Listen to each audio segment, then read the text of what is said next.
So, good morning, Mom, and also to the people who see this video. Um, I am Stella. I am Elfie. So, we represent or report about the culturally sensitive and bias-free language. So, we represent this through video. So, what comes to your mind when you see or hear the word culture? So, from the word culture, daw gazud makuha mo ang mga nation, traditional, diversity, tapos beliefs, and ethnicity, tapos people. Concept of cultural sensitivity. Awareness of cultural differences and similarities between people without assigning a value, positive or negative, better or worse, right or wrong. So basically, it's about being aware of the differences and similarities between people from different cultures. The main point is to understand these differences without judging them as good or bad, right or wrong. It's about being neutral and respectful. So, cultural sensitivity, skills that permit us to learn about and understand others who came from a different cultural background. It's the skills that allow us to learn about and understand people from different cultural backgrounds. Example, like sa ato Pilipinas, kuan gazud sa ato na zone mag-alimatara. Tapos sa iba na lugar sab, ang ila sab kuan is dili sila mag-alima, mag kuan sila gamit sila ng kutsara, mga zo tinidor or chopstick zone mga kuan. So, like, Zem friend na taga lahi na lugar, hampan, nagkaon ka mo, tapos, siyempre, ikaw, naanad ka sa iso traditional na mag-alimara. Hampan, instead of na mulaong ka na, ew, yuck, sumo mag-alimaman zon-zon. Dapat, imo siya culturally sensitive by asking them about it, or could they, pwede sa nimo, itry sa imo, kuan na, amo zon, oh, na kuono zaon mag kaon by ila tradisyon. Tapos it's all about understanding and respecting their culture even if it's different from yours. So, bias-free language. Terms that treat people with respect, living out with certain words such as not describing someone's physical characteristic when doing so serves no purpose.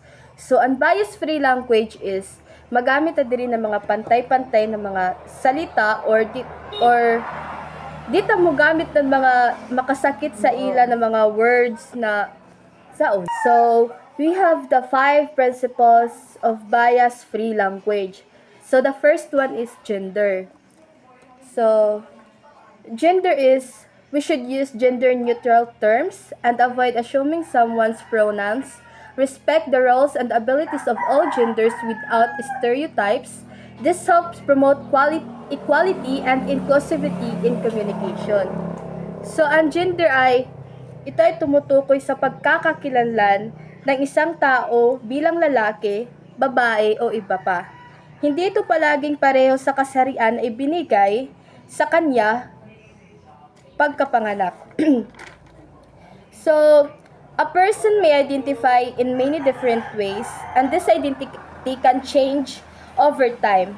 Respecting someone's gender identity is important for their dignity and well-being. So, gender is a personal and important part of who someone is. One should favor gender-neutral words and phrases over gender-biased words. So, first is chairman. Instead of say chairman, we said it in chairperson. And also stewardess to flight attendant, manpower to labor, woman lawyer to lawyer. So, there are the 3 gender-related terms. So, the first one is gay homosexual, second one is gay woman, lesbian, third is transgender, gender that identify as trans woman, or trans man. So, social class.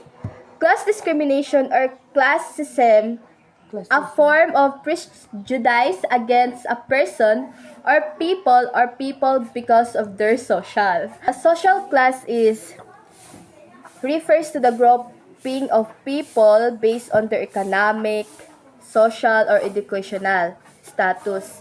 It often includes categories like upper class, lower class, middle class. So, a person's social class can affect their access to education, healthcare, and job opportunities. It is usually influenced by income, occupation, and level of education. Social class can shape how people live, interact, and are treated in society. Race or ethnicity, a form of discrimination against a person or person of a different race.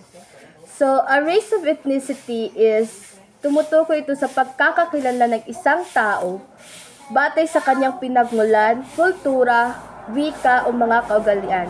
Ang lahi ay karaniwang konektado sa pisikal na katangian tulad ng kulay ng balat, habang ang etnisidad ay mas nakatuon sa kultura at tradisyon.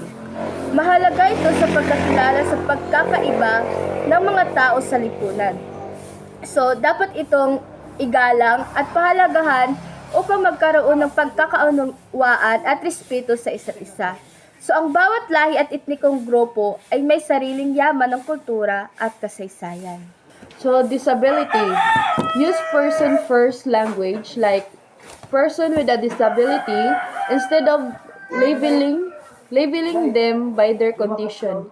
Avoid negative words such as crippled or handicapped. Focus on abilities instead of limitations. Shows respect and dignity. So, ang disability ay tumutukoy sa kondisyon ng isang tao na may limitasyon sa katawan, pag-iisip o pandama. Hindi ito dahilan para sila ay maliitin o pagtawanan dahil pareho rin silang tao na may karapatan at kakayahan. Dapat silang tratuhin ng patas at may respeto at bigyan ng pagkakataon na makilahok sa lahat ng gawain. So, age bias, use neutral terms like older adult instead of elderly or youth instead of kids. Avoid stereotypes that portray old people as weak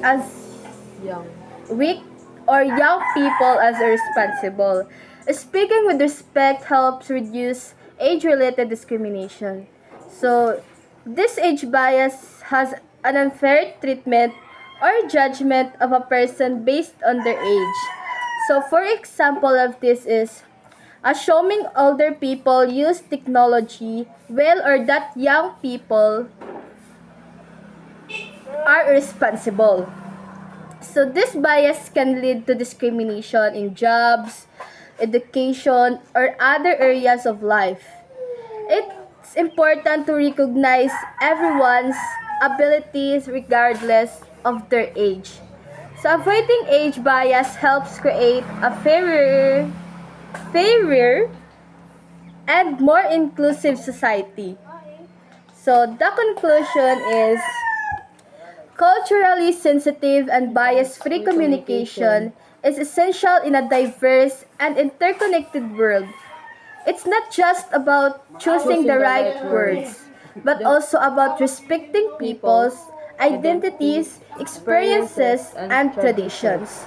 By practicing sensitivity and fairness, we can create environment in school, workplace, and society where everyone feels accepted, valued, and respected. So, that's all. Thank you. And thank you.